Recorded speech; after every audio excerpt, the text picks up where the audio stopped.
നിങ്ങളെന്തൊരു സാധനം വീണ്ടുണ്ട്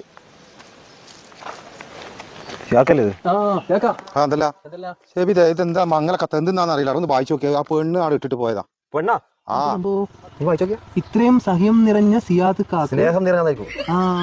എന്തെല്ലാം സുഖവും ഇല്ലേ? സുഖമില്ലേ? നിങ്ങളുടെ മുട്ടയും നിങ്ങളുടെ തണ്ടിയും താടിയും മുട്ടയും എനിക്ക് പെരുത്തി ഇഷ്ട. ഞാൻ എപ്പോഴും നിങ്ങളെ നക്കാറുണ്ട്. നോക്കാറുണ്ട്. ശരിയാ, നിങ്ങൾ അന്നയും നക്കാറുണ്ട്. നോക്കാറുണ്ട്. ആദ്യം ഞാൻ നിങ്ങളെ നക്കി, പിന്നെ നിങ്ങൾ അന്ന നക്കി, അങ്ങനെ നമ്മൾ രണ്ടാളും നക്കി നക്കി നിന്നു. ഞാൻ നക്കിയിട്ടൊന്നുമില്ല. ആദ്യം ഓള് ഇങ്ങളെ നോക്കി, നിങ്ങൾ പിന്നെ ഓളെ നോക്കി, പിന്നെ ഇങ്ങനെ രണ്ടാളും നോക്കി നോക്കി നിന്നാ ഓള് ഉദ്ദേശിച്ചത്. ഇവിടെ നിങ്ങൾക്ക് പ്രേമിക്കണം. നിങ്ങൊരു കാര്യം ചെയ്യടാ, തൽക്കാലം ഈ കത്ത് ഇങ്ങ് ഏറ്റെടുക്കണം. നമ്മക്ക് എനിക്കിത് പേടിയാ. നമുക്ക്